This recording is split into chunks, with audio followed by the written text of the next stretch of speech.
Hi guys, good day. This is Engineer Reagan. Today, let me help you how to solve word problems involving work in algebra.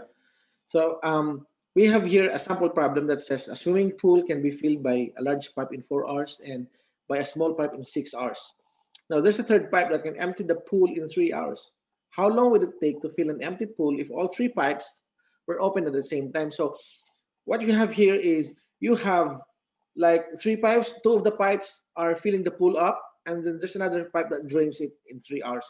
So what you need to do is you need to solve for the entire amount of time that it will take for the pool to be filled up with water. So talking about work now in algebra, the concept is this: it's rate times time is equals to work. Okay, but the first thing that you need to understand is how do you know the rate? Okay, as for the rate, for example, for the pipe A, his rate or its rate is just the reciprocal of the amount of time it takes for it to complete the entire work alone. Okay, so if it takes for the first pipe to do the pool in 4 hours, then the rate is 1/4. Okay, it's just the reciprocal. The rate of pipe B would be, if it can fill the pool up in 6 hours, then its rate is 1/6.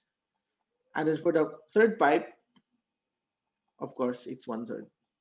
Okay, it's just the reciprocal. Now, if you use all the rates, because it says here that they will be working together, all the three pipes, then you just combine the rates. That would be 1/4 plus 1/6. And then, of course, that's minus 1/3. Why is it minus? Because the third pipe drains the pipe. Okay, because it takes away the work. And then that's the rate, and then the time. How long will it take for all three of the pipes to do the entire work? We don't know that one yet, right? That's actually the variable. So since we don't know it yet, we can call it x. Okay, is equals to, it says there, work. Now we're talking about a complete work, right? So in algebra, when you say complete, then that is represented by one complete work. Okay, so by this, we're now already ready to solve for the variable x, or the entire time for the pool to be filled up with water. So all you need to do, this is just fraction. All you need to do is you just find the least common denominator for the 6, for 6, 4, and 3. And we already know that the fraction, the least common denominator for that would be 12. And then this becomes 3 plus 2 minus 4. X is equals to 1.